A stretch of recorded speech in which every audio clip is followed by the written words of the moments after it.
Bonjour à tous, alors dans ce tutoriel je vais vous montrer comment faire une passe ID qui va nous permettre d'isoler chaque objet par une couleur définie. Ça c'est l'image qu'on a de base, l'image, une scène très basique avec des matériaux.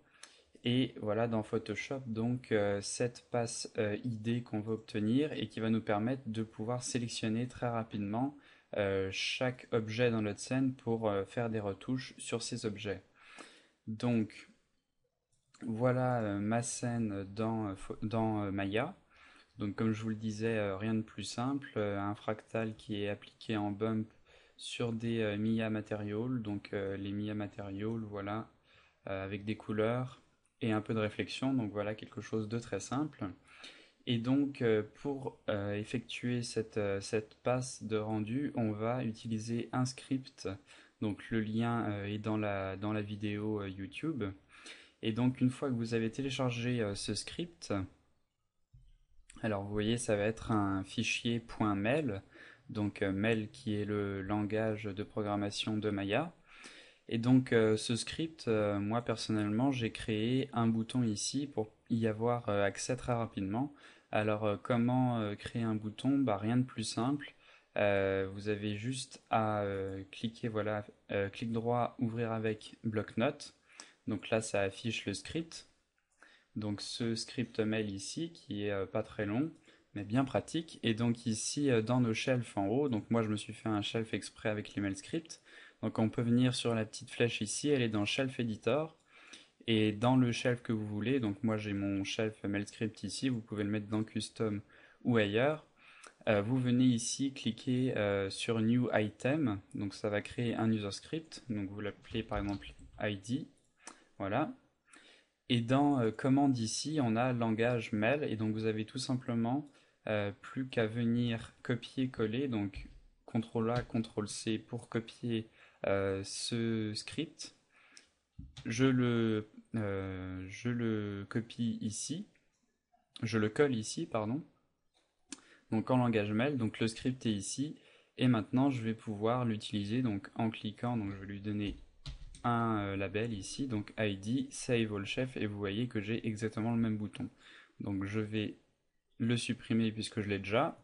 Et donc ce bouton, ce que ça va faire, c'est que ça va créer en fait des surface shaders et ça va appliquer ces surface shaders à chacun de nos objets. Donc chaque surface shader va avoir une couleur différente et ce script est très très bien fait puisque même sur des scènes très lourdes avec des centaines d'objets, il va assigner des couleurs vraiment très différentes, même si c'est des fois que pour une toute petite valeur. Par exemple, si je viens créer un surface shader ici, des fois vous allez en avoir, je vais venir en RGB, vous allez avoir un rouge à 250, un autre à 252, un autre à 251, un autre à 248, etc.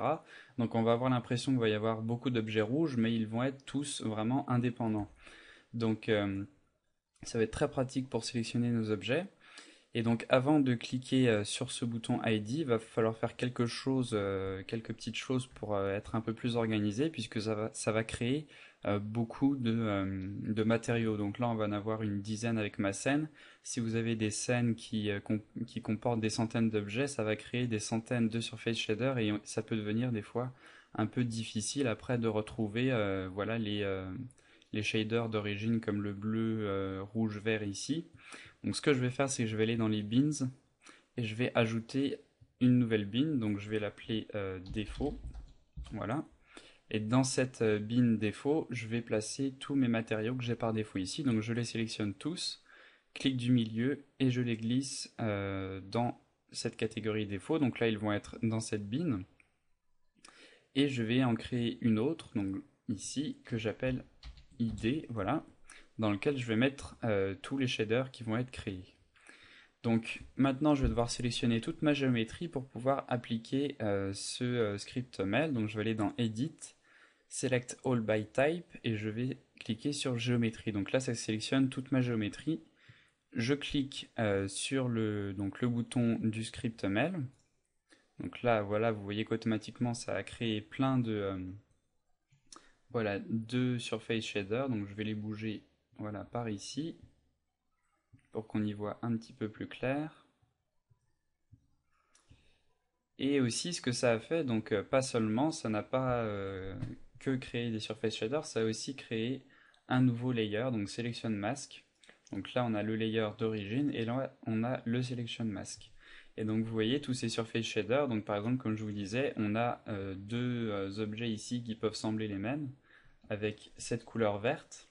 Sauf que si on regarde ici, on a 93 de rouge, 255 de vert, et sur l'autre on a 0 de rouge, 255 de vert et 46 de bleu. Donc même si ces deux verts ont l'air très similaires, en fait ils sont légèrement différents et donc cette légère différence va nous permettre de sélectionner indépendamment chaque objet après sur Photoshop. Donc maintenant, comment ajouter tous les matériaux qu'on a maintenant ici. Donc je vais revenir, voilà, dans mon master bin. Donc mon master bin contient donc maintenant tous les surface shaders. Donc vous voyez qu'on a beaucoup de surface shaders qui sont ajoutés. Comme je vous disais, pour des scènes avec plusieurs centaines d'objets, il va y avoir plusieurs centaines de matériaux. Donc là, plutôt que de sélectionner les surface shaders un par un, encore une fois, si on en a des centaines, ça va être un peu long. Je vais venir ici sur mon calque Selection Mask, je vais faire clic droit, je vais faire Select Object in Layer, donc là ça va sélectionner tous mes objets qui sont dans ce calque de rendu. Je vais aller dans Edit ici et je vais faire Select Materials from Objects. Et là ça va me sélectionner tous les matériaux qui sont assignés à tous les objets que j'avais sélectionnés. Donc j'ai plus qu'à faire clic du milieu de la souris, à glisser ça dans ID. Et donc cette fois-ci, on a deux bins. Donc on a la master bin qui contient tous nos matériaux. On a le défaut avec nos objets par défaut, donc tous les matériaux qui vont servir pour le rendu final. Et on a le ID qui contient tous les surface shaders. Donc comme ça permet d'être beaucoup plus organisé. Et donc vous voyez que maintenant, quand on sélectionne Selection Mask, on n'a plus qu'à faire un rendu. C'est très rapide et là on a notre passe de rendu donc avec nos couleurs pour chaque objet. Donc maintenant dans Photoshop j'ai cette passe ID ici et mon rendu beauty en dessous. Donc là je l'ai éclairci un petit peu parce que je le trouvais un petit peu sombre. Donc avec un niveau vous avez tout simplement voilà, qu'à glisser ce slider ici pour l'éclaircir. Et je vais donc venir dans sélection, plage de couleurs, et avec ma pipette je vais sélectionner donc par exemple cette couleur. Il ne nous reste plus qu'à jouer sur la tolérance, donc vous voyez, il ne faut pas la mettre trop haut. Donc je vais régler par exemple cette tolérance à 26. Et alors là, pour être sûr qu'on n'a que ça de sélectionner, puisque des fois ça pourrait sélectionner des pixels, mais on ne le voit pas, ça c'est dû au zoom.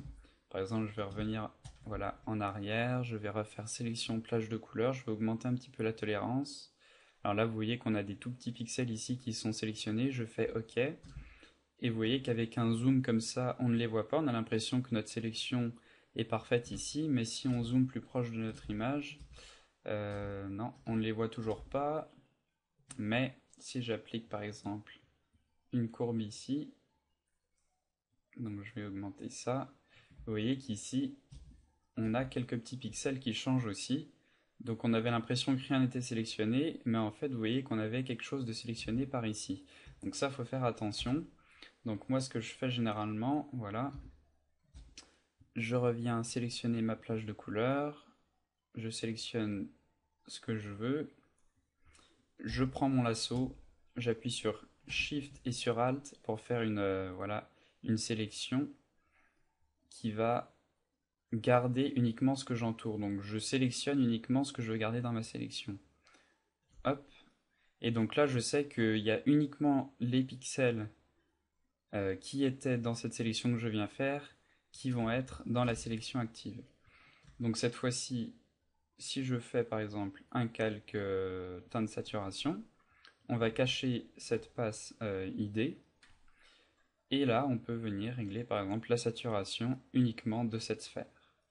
Donc ce qu'on peut faire aussi, si on a peur que les bords soient un petit peu trop nets comme ceci, voilà, on peut tout simplement déjà venir faire un niveau, puisque là on voit qu'on a un peu de bruit ici, donc c'est pas tout à fait blanc. Si je prends voilà, un pinceau avec du blanc, le passer à 100%.